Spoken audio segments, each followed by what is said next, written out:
Diyos ko po, mga bossing. Grabe ang init ng mga balita kahit na bumabagyo pala dyan sa Maynila. Oy, balita sa mga kababayan natin na, na inulan, binagyo. Lalong-lalo na yung mga binaha ay sana po kayo po'y tuyong-tuyo na. At sana po ay masaya kayo ngayon dahil naeengot-engot itong pamahalaan sa pagkanilang paghahanda patungkol sa bagyo. Walang Diyo. Hayop na yan. Binoto nyo yan eh. Yan ang sinasabi ko sa inyo. Binoto-boto nyo kasi yung mga kawatan, mga demonyo at magnanakaw na yan. Kaya ngayon, ano nangyayari sa inyo? Ayan, bahang-baha kayo, sira yung mga kagamitan ninyo. Lubog sa baha, grabe. Malapit na mag-sona, tapos ito ang sumalubong sa sona. Hinayupak na yan habang nalulunod ang mga Pilipino sa baha. Given na meron na daw sila 10,000 flood control project na natapos. At meron pang mga ongoing. Tragis yan, bukod pa yan sa 5,500 noong nakaraang taon.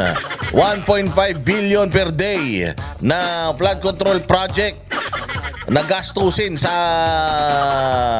para lang maiwasan ang pagbabaha. Putangin na yan, bahang-baha na naman. Hayop.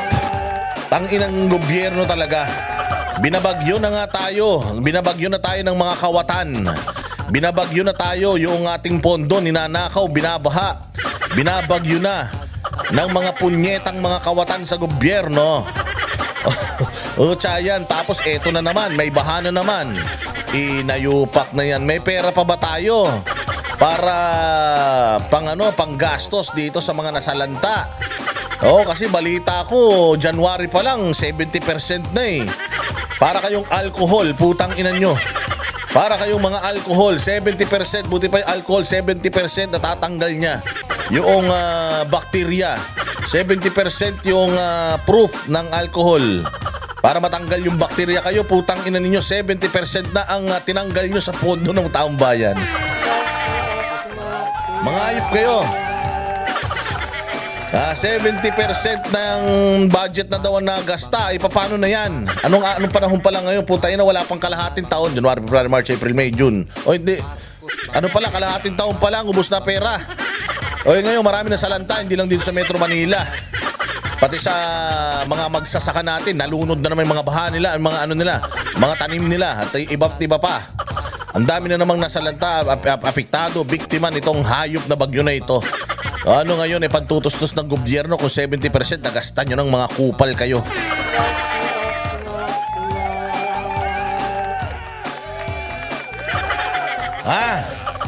Hindi ba? Na-miss nyo ba ako? Ako din, na-miss ko din kayo Na-miss ko rin magbanat-banat pero pakabait na tayo. Bayanan natin sila. Magsusuntukan na ngayon mga nasa gobyerno.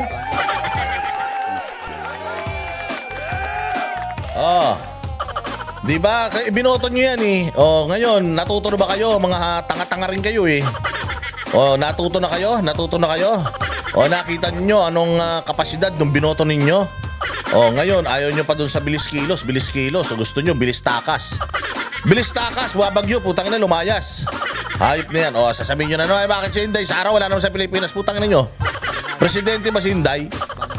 Saka nyo na hanapin si Inday pag presidente na siya. Kasi kapag presidente na si Inday, tapos wala siya silbi, ibabanatan natin si Inday araw-araw. Pero hindi pa presidente si Inday, vice president pa lang si VP Sara. So kung bumabaha dyan at yung putang inang presidente natin nasa ibang bansa, hindi na kasalanan ni Inday Sara yun.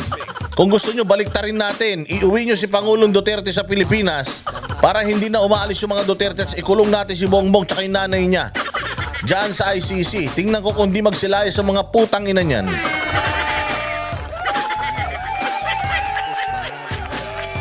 Tingnan natin kung di magsialis sa bayang Pilipinas yan at mamasyal at baka dyan na tumira.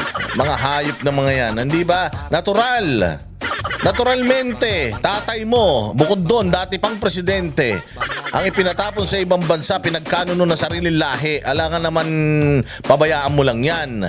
Hindi ba? Bukod sa tatay mo yan, dating presidente yan, dapat talaga ginagawa mo ang lahat ng paraan para maiuwi yan.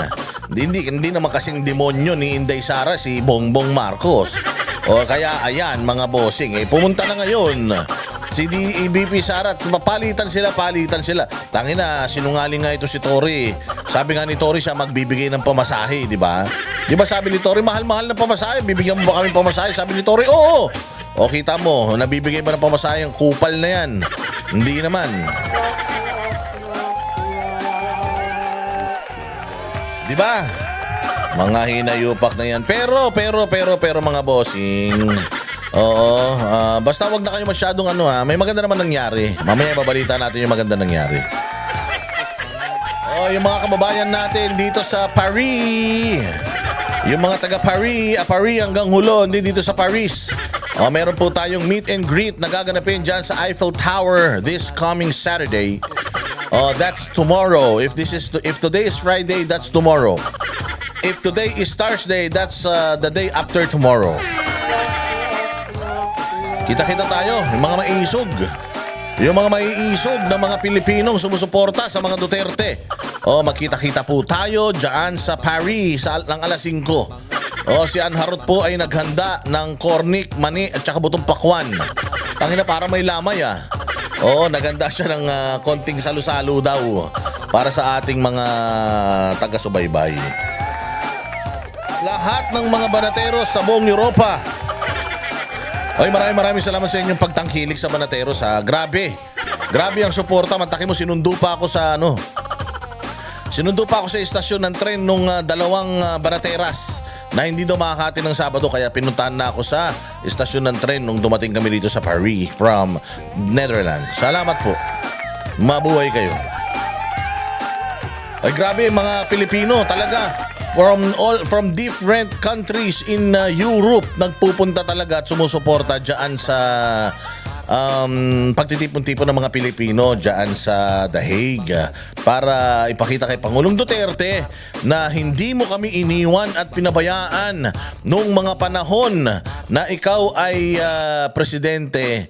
Napakasarap ng buhay na ibinigay mo sa aming lahat ng mga Pilipino, yung safety and security ng lahat ng mga anak ng mga OFW sa Pilipinas, nakakapaglakad ng walang alinlangan gabi-gabi.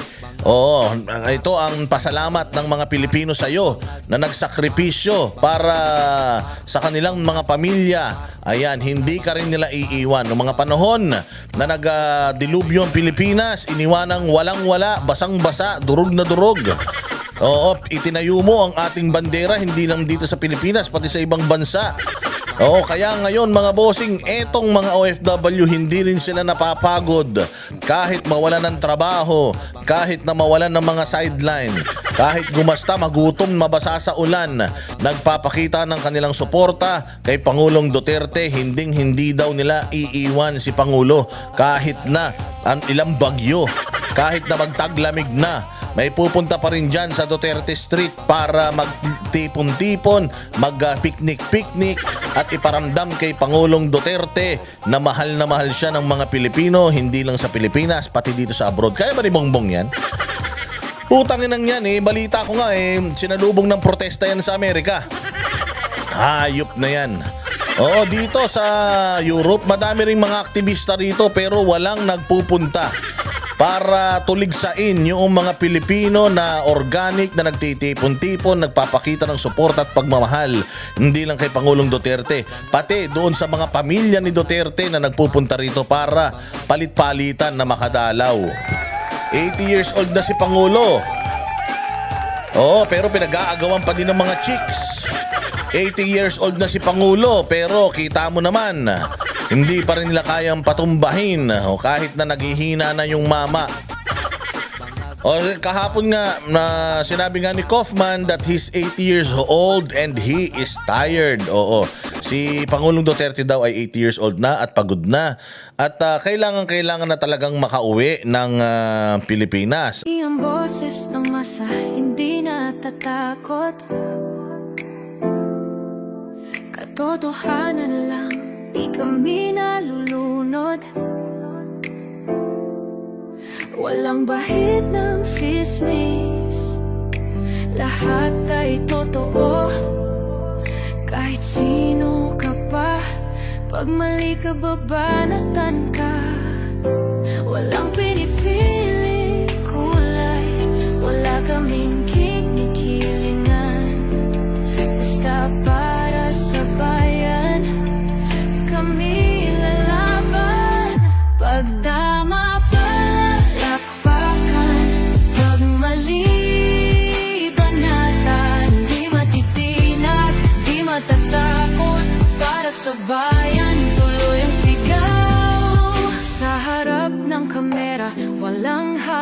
takot.